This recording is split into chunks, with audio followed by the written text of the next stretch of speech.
Hi, and welcome to lesson number 6 of the Fundamentals of Slovenian Grammar course. So last time we started a new topic, a new subject, and that was the base form.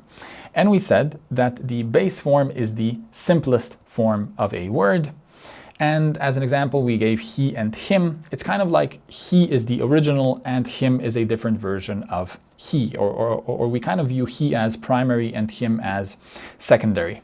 And we tend to remember he before him. We might learn him before he in practice and in actuality, but then we kind of remember he and him as a different version of he. So we said that this is very important in Slovenian, because Slovenian comes in many, the words in Slovenian come in many different forms, and definitely many more forms than in English, because words in English hardly change at all.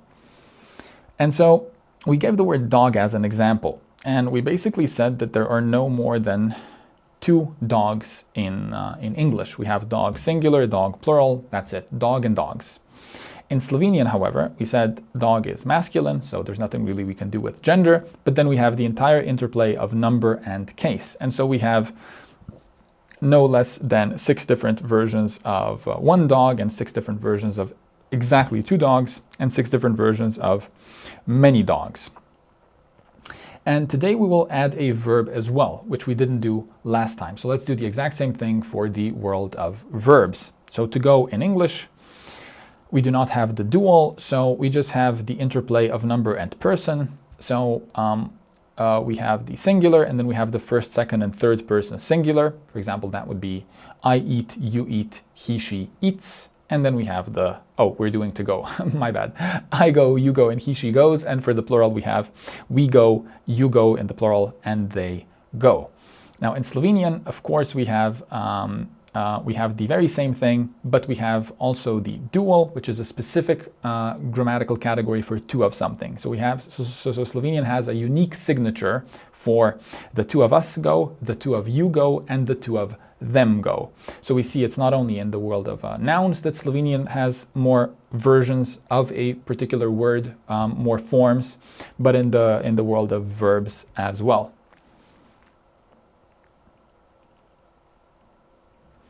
So if we show this on screen in the form of a table, kind of, we have English and Slovenian, and then we have dog, which is an example of a noun. And in English, we have 2 forms. We have the singular and the dual. In Slovenian, we have no less than 18 forms. It's 3 times 6. Now we said in practice, it's quite a few less than 18 because they tend to repeat themselves, but this is just kind of like thinking about the language structurally, or in theory. In theory it's 3 times 6. In practice it's quite a few less than 18. To go in English there are 6 forms. I mean, obviously that there aren't 6, it's just go or goes, it's just 2, but technically it's 2 times 3, and in Slovenian we have 9 because it's 3 times 3.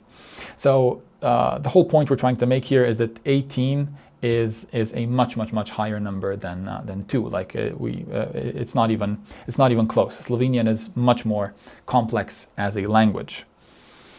18 compared to 2, and so that's why the base form is so important in Slovenian. Like we said last time, purely due to the kind of contrast. If we have 18 different versions of a word, then the primary one is that much more important, rather than if we just have dogs and dog. It's much easier to get lost in Slovenian than it is in English, and it's that much more important to always kind of know where we are, what an actual word is that we're dealing with. So yes, it's very easy to get lost in the chaos of Slovenian and to kind of not know what's going on. And that's of course also the reason behind this entire course is making sense of Slovenian grammar. And that's why it's so important to identify words in the wild. So when it comes to kind of deciphering Slovenian, there are 3 key questions that we can ask ourselves.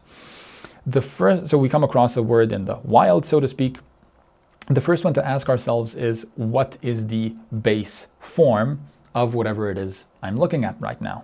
That's the most important question, and that's the one you should kind of master first as a beginner, or that's the one you should ask yourself the most as a beginner.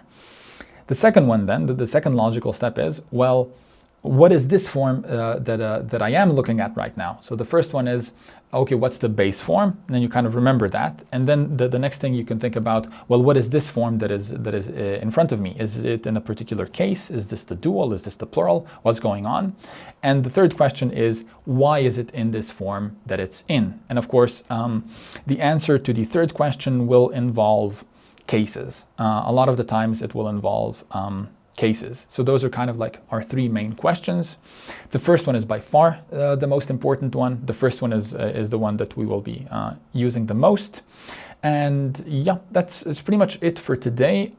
Next time we'll still continue on this same topic. I know it's very dry and boring and grammar heavy and abstract, but this truly is in my opinion, the best way to approach Slovenian grammar. We just have to be on the same page when it comes to all of this, to all of these terms, so that in future lessons we can just say base form and we all know what that means. It's just so important.